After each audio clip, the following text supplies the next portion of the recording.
ते नव्ह आज करतोय कोल्हापुरी भडंग। तर चला मग कोल्हापूरमध्ये बघा कशा प्रकारचे चुरमुरे भेटतात। तर बघा असे मस्त असे गोलाकार चुरमुरे भेटतात। तर सगळ्यात महत्त्वाचं लागतंय ते म्हणजे कढीपत्ता। तर मस्त पाऊस पडत होता आणि घराच्या खिडकीतच कढीपत्त्याचं मोठं झाड आहे। तर मी खिडकीतूनच मस्त ताजा ताजा कढीपत्ता काय जबरदस्त तोडून घेतलाय बघा। आता सगळ्यात महत्त्वाचं कोल्हापुरी भडंगला लागतोय तो म्हणजे लसूण। भरपूर लसूण लागतोय।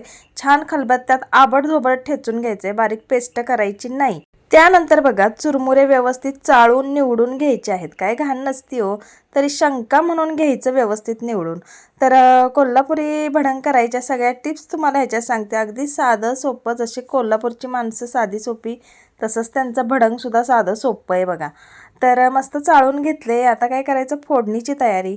त्यानंतर कढईमध्ये 3 चमचे तेल टाकले। तेल छान गरम झाल्यानंतर पाऊण वाटे शेंगदाणे टाकले। शेंगदाणे मस्त खमंग तळून घ्यायचे आणि ते चुरमुऱ्यामध्ये घालायचे। त्याच्यानंतर अगदी देठासकट कढीपत्ता टाकलाय। नंतर देठ आपोआप वेगळे होतात, ते देखील तळून मस्त शेंगदाण्यांवर घातलं। त्यानंतर मोठा 1 चमचा जिरं, मोठा 1 चमचा मोहरी आणि आता ह्याच्यामध्ये टाकायचा ठेचलेला लसूण। तर गॅस मीडियम फ्लेमवरच ठेवा बरं का।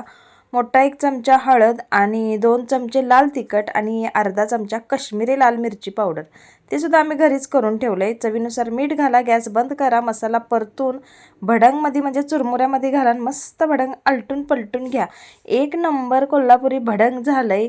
तर कसं झालंय प्लीज सांगा बरं का, कमेंट बॉक्समध्ये कमेंट भरपूर येऊ द्यात। व्हिडिओ आवडला असेल तर लाईक करा, शेअर करा, चॅनलला सबस्क्राईब करा, इन्स्टा असला तर फॉलो करा। थँक्यू।